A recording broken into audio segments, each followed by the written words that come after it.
Hello and welcome to another Christmas ghost story. My name is Laurel Hightower. I will be reading a chilling little tale called The Christmas Kiss by Simon Bestwick.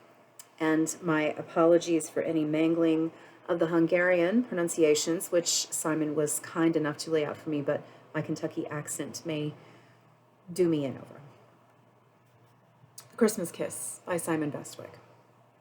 My name doesn't matter. Only that, years ago, when I was as young as you are now, I spent one Christmas in an old folks' home. My girlfriend had dumped me the week before, and my parents, for the first time ever, had gone abroad for the holiday. I had nowhere to go. A charity sought volunteers to provide the elderly in their care with companionship over the lonely season. As I would have been alone myself, the work was welcome, filling up the empty hours, not giving me time to think. Then on Christmas Eve, I was asked to spend the night in Mr. Gabor's room. János Gabor was almost 100, Hungarian originally, though that was long ago. He had no accent except now and then when agitated. He was also dying. Might slip away at any moment, so they said, and had no family. Seemed only right that someone should be with him at the end. I volunteered, of course. Despite the prognosis, he seemed comfortable, in good spirits, and in the mood to talk. It was from János that I learned the name of Béla Kiss. In Szigota, Hungary, the old man said, before the First World War, Kiss had been a tinsmith, with a wife called Marie. Then one day Marie was gone. She'd had a lover, one Paul Bickery. The two of them, he told his friends, had run away together. Kiss recovered well. He carried on his business, frequented brothels, and courted more respectable ladies in his spare time.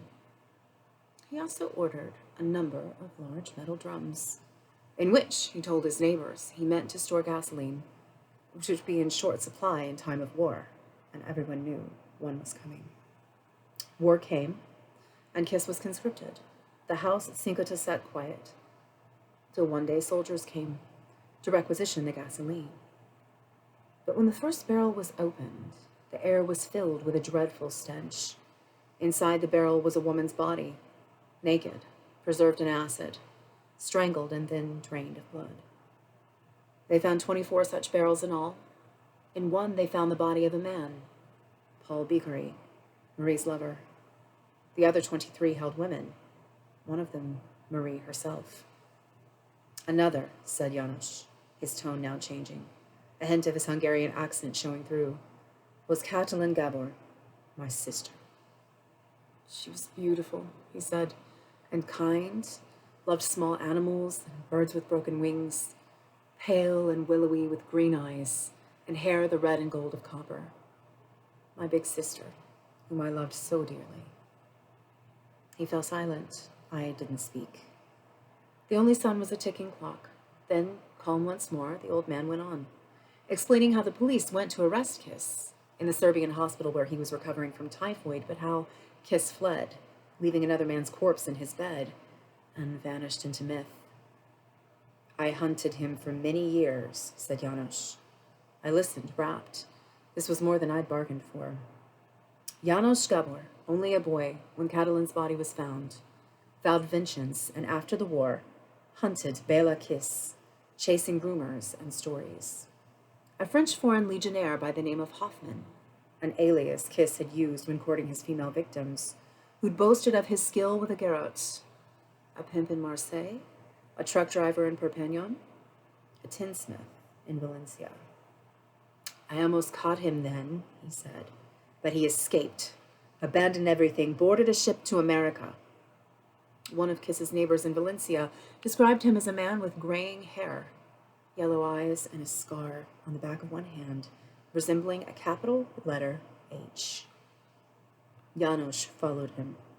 Across the sea, spent years in New York combing the vast city for his prey, tirelessly chasing rumors once more. A janitor in Queens, a subway commuter in Brooklyn. Again, he came close. Again, Kiss eluded him. At the last, János followed the trail to Chicago, Los Angeles, Florida, and finally New York again, and a ship bound for Liverpool. He followed once more, but by then was tiring of the chase.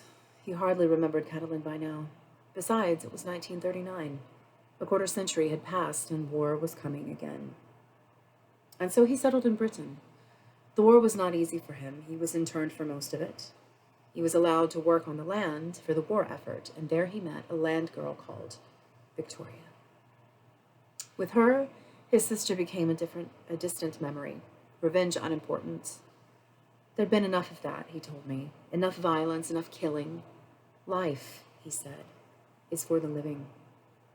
He was content, he assured me, but now, with the end in sight, his thoughts turned to all the things he had not done. And some nights he thought he saw his sister's ghost at the end of his bed, silent, only shaking her head in mute reproach at his failure to achieve justice for her. I waited for more from him, some conclusion, some final insight from his long lifetime that would put everything in perspective. But perhaps he didn't have one. If he did, he never shared it. Soon after that, his eyes closed. His breathing grew slow and shallow, and then, at last, it stopped. I sat there holding his cooling hand, then kissed his forehead and drew the covers up over his face. I would have to tell someone, of course, but first I went out of the room and down the hall. Life is for the living, he had said, and that was true. But sometimes, too, we must remember the dead. There are scales that must be balanced. I let myself into the room where the other old Hungarian man slept. Beside the bed, the woman I'd seen so many times since my arrival at the home, pale and willowy, green-eyed and copper-haired, stood waiting. I looked down at the old man, at the H-shaped scar on the back of his hand, and slipped the pillow out from under his head. As his yellow eyes opened, I held it down over his face. On the other side of the bed, the green-eyed woman smiled, then leaned towards me for a Christmas kiss. Happy holidays.